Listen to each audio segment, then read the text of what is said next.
आता द्वितीय तरंग अथ अनुबंध विशेष निरूपणम. पाठीमागं अनुबंधाचाच विचार आहे, पण इथं विशेष आहे. आता अनुबंध शब्दाचा अर्थ काय? अनुबंध शब्द आहे, पण त्याचा अर्थ प्रवृत्ती, म्हणजे ग्रंथामध्ये प्रवृत्ती होण्यासाठी जे अनुबंध आहे, जी 4 लक्षणं आहेत, त्याला चतुष्टय म्हटलं. अनुबंध चतुष्टय. आपल्याकडे चतुष्टय आणखी काय काय आहे? साधन चतुष्टय, अंतःकरण चतुष्टय आणि अनुबंध 3 आहे.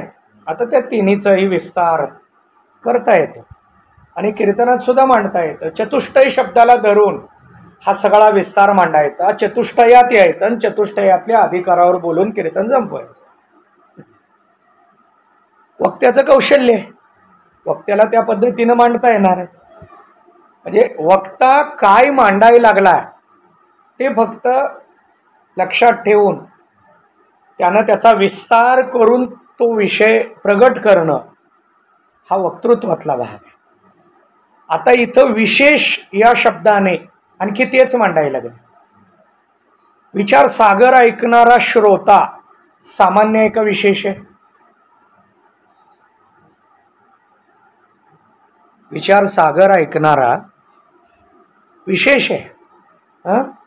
विशेष आहे हे माहिती आहे, मग पहिल्या तरंगात कळलंय असं वाटत नाही का? पुन्हा त्यातला विशेष भाग का मांडावा? पुन्हा का मांडावा? किंवा पहिल्याच तरंगात त्याला मांडत असताना सामान्य विशेष मांडायला पाहिजे.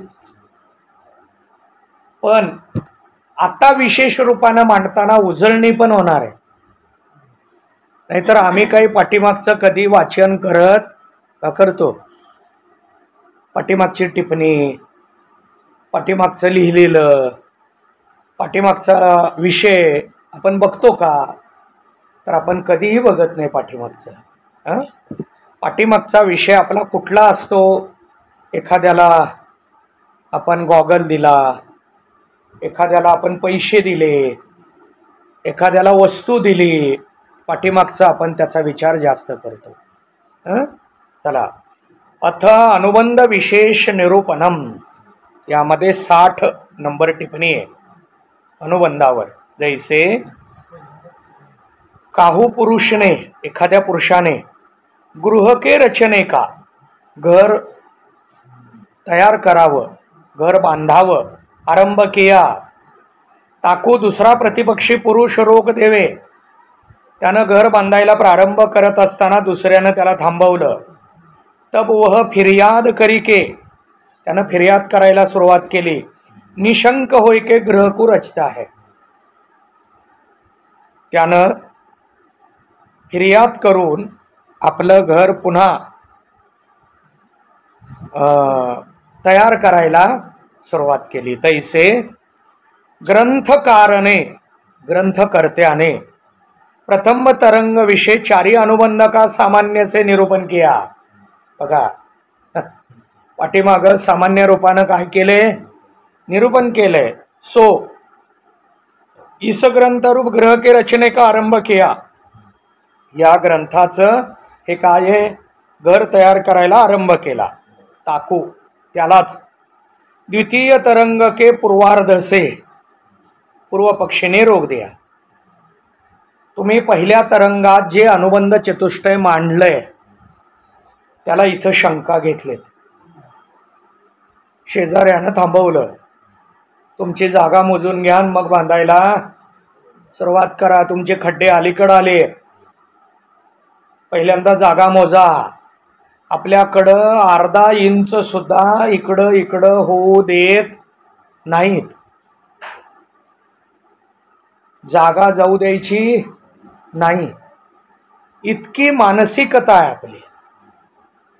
मुळात स्मशानभूमीत सुद्धा ही कशी गप्प बसतेत शंका आहे. स्मशानभूमीत सुद्धा प्रेत ओळीने ठेवलेले असते, तिथं सुद्धा इकडचा अलीकडचा तो अलीकडे यायला लागलाय, त्याचं तिथं चिता रचताना रचणारे चुकाय लागलेत, असे एखाद्या बाजूचं उठत नाही म्हणून बरं आहे. स्मशानभूमीत बाजूचा उठत नाही, पण आपल्याकडं आता आपण घराची जागा आपल्या मालकीची आहे म्हणून भांडतो, यात नवलच नाही. आपली महाराज मंडळी कुठं भांडतात? 65 एकरला महाराज मंडळी आषाढी वारीला तंबू मारायचे. कुठं आहे? या तंबूची रेषा ठरली आहे आषाढी वारीला. ती जर नाही झाले तर ही महाराज मंडळी एकामेकाला काय करतात?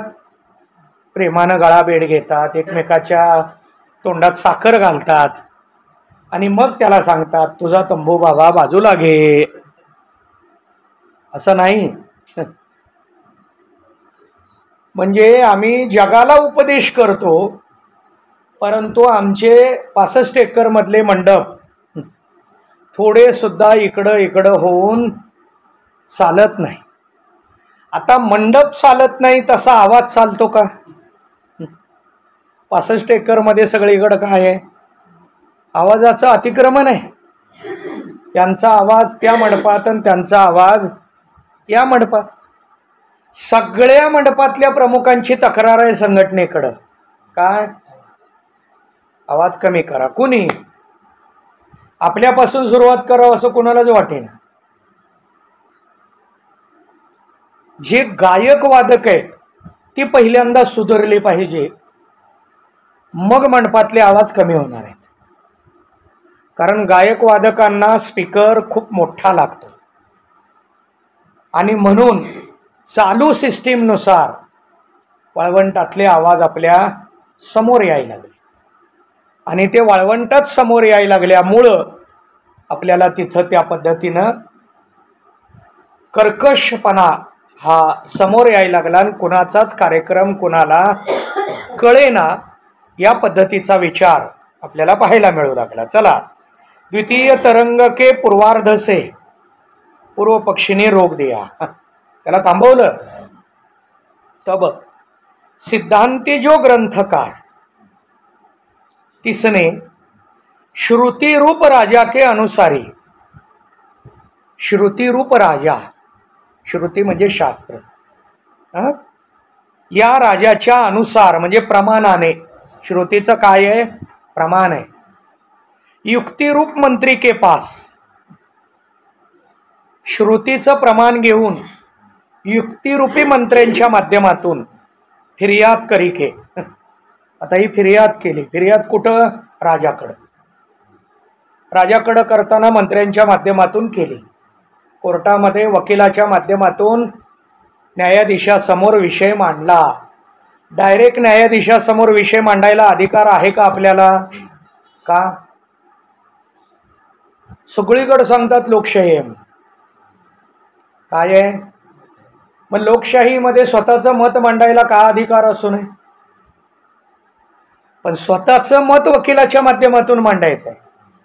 कारण न्यायाधीशाचा आदर ठेवून मांडण्याची पद्धत सगळ्याकडे नसते.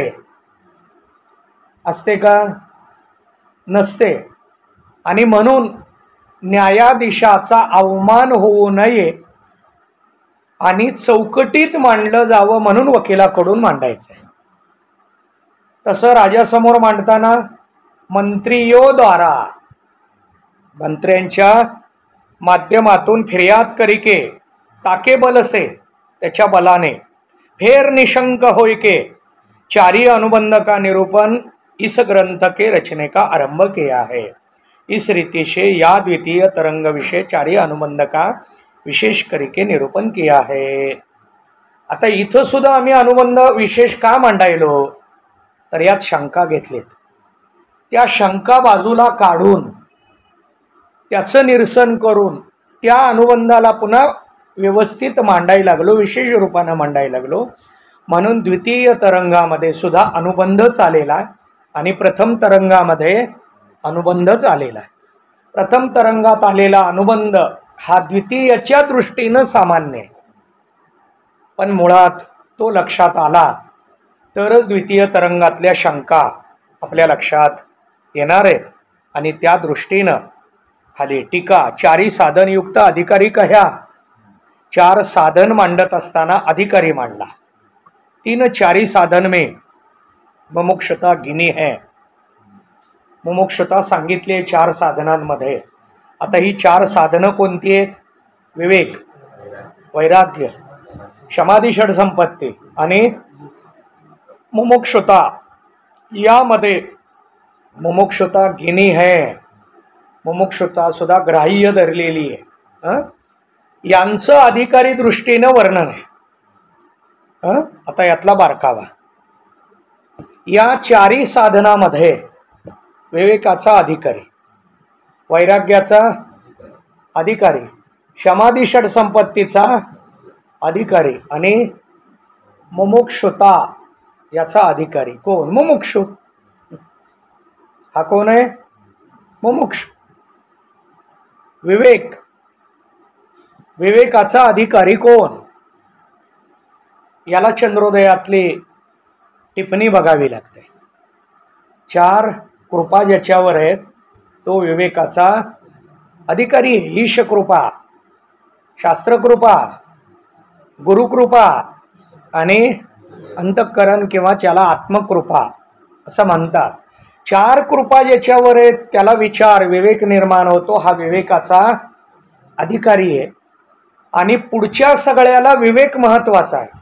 विवेक सब साधन को मूल. अविनाशी आत्मा चल जगत आते प्रतिकूल. ऐसा जो ज्ञान विवेक है सब साधन को मूल. आता हा दोहा पुन्हा का घेतला? तुम्ही घरी पाठ करणार नाही म्हणून तुमचा पाठ करून घेतला. विवेक सब साधन को मूल. हा विवेक सगळ्या साधनाला मूळ आहे. हा काय आहे? सगळ्या साधनाला मूळ आहे. पण याचा अधिकारी कोण? विवेकाचा अधिकारी. पुढं वैराग्याचा अधिकारी कोण? वैराग्याचा अधिकारी ज्याच्याकडे विवेक आहे तो वैराग्याचा अधिकारी ठरतो. कारण त्यागण्याविषयी त्याच्या मनात विवेक असावा लागतो. आपल्याला मानधन द्यायला लागले, 100 रुपये म्हणून त्यागायचं का 500 रुपये असलं तरी त्यागायचं? आपण 500 त्यागायचं आहे का 1 लाख त्यागायचं आहे? कसं आहे? 500 जाऊ दे हो, लहान आहे आकडा म्हणून त्यागूया. आणि 1 लाख आयुष्यात मिळत नाही. आपण काय करतो? 1 लाख असेल तर घ्यायला तयार होतो. 1 प्लॉट दान करायला लागले, घेतला नाही. पण 1 एकर द्यायला लागले तर 1 एकर आहे, काय करा? 1 एकर आहे, काय करा? घ्या. का घ्यायला तयार होतो माणूस? विवेक नाही. विवेकाने युक्त वैराग्याचा अधिकारी. वैराग्याचा अधिकारी कोण?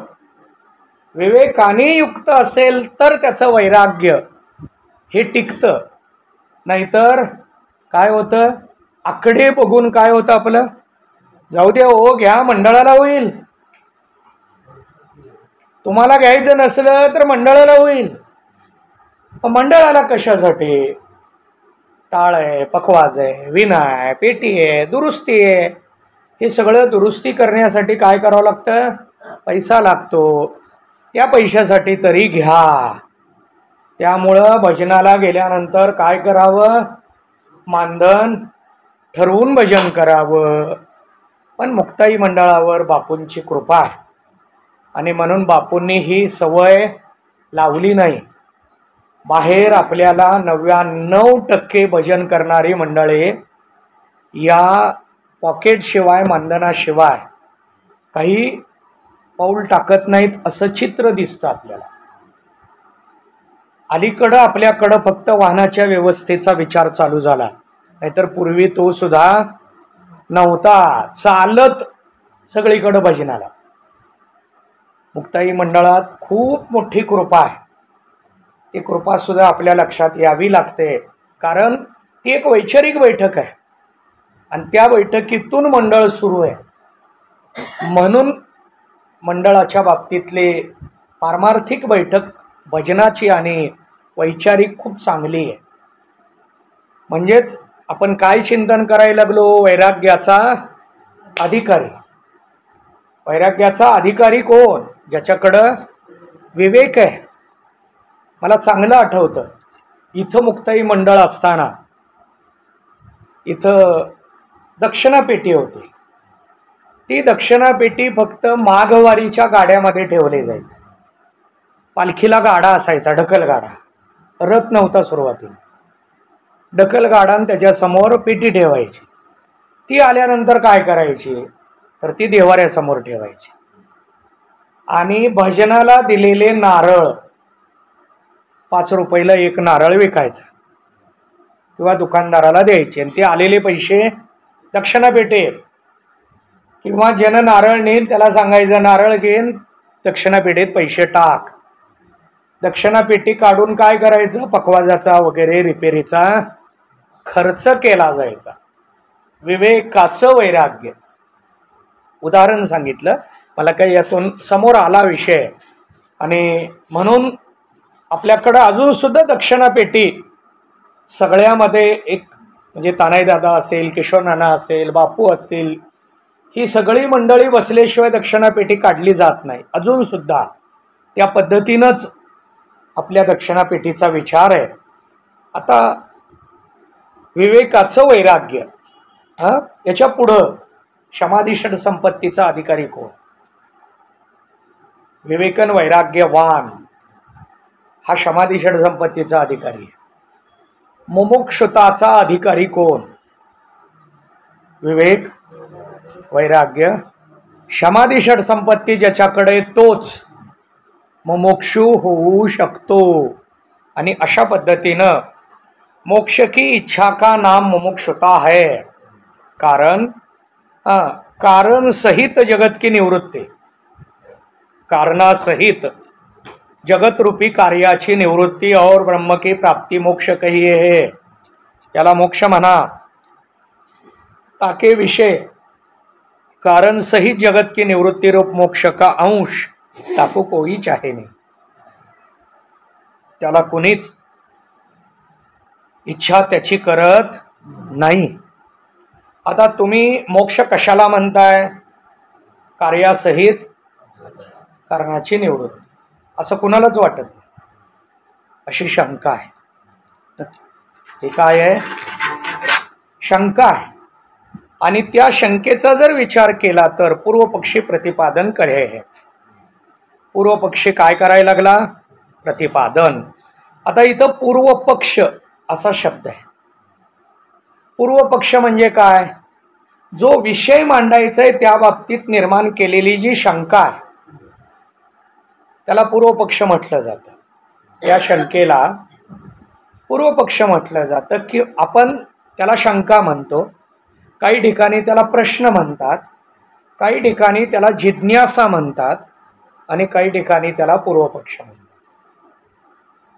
या पूर्वपक्ष शब्दाला पूर्वमीमांसेतून पूर्वपक्ष असं म्हटलंय. वेदांताच्या बाबतीतले जे काही प्रश्न असतील ते स्वीकारून जे शास्त्र तयार झालं ते पूर्वमीमांसा. पूर्वमीमांसेचं उत्तर म्हणजे उत्तरमीमांसा वेदांत. कारण उत्तरमीमांसेचं लिखाण कोणी केलं? पूर्वमीमांसेच्या कर्त्यानं केलं. पूर्वमीमांसेचे कर्ते कोण? जैमिनी. आणि उत्तरमीमांसेचे व्यास. उत्तरमीमांसेचे व्यास आहेत आणि व्यासांचा शिष्य जैमिनी. जैमिनीने पूर्वमीमांसा केला आहे. जैमिनीला पूर्वमीमांसा आवडला म्हणून केला नाही. उत्तरमीमांसा लिहित असताना समाजाचे प्रश्न निर्माण झाले आणि ते प्रश्न मांडण्यासाठी त्यांनी ग्रंथ लिहिला तो पूर्वमीमांसा. अशा पद्धतीचं चिंतन आपल्याला पाहता येतं. मग आता इथं अनुबंध मांडला जाणार आहे. काय मांडला जाणार आहे? अनुबंधामध्ये अधिकारी, विषय, प्रयोजन आणि संबंध या चारही बाबतीतला पूर्वपक्ष पाहायचा आहे. मग अधिकारी कोणाला म्हणतात? पूर्वपक्ष. फल पूर्वपक्ष, विषय पूर्वपक्ष आणि संबंध पूर्वपक्ष. चारही बाबतीतल्या शंका इथं मांडल्या गेलेल्या आहेत आणि त्या शंका मांडून त्याचं चिंतन आपल्याला पाहायचं आहे. पण ते चिंतन आपण उद्याच्या पाठाला पाहू. पुंडलिक वरदारी विठ्ठल, ज्ञानदेव तुकाराम.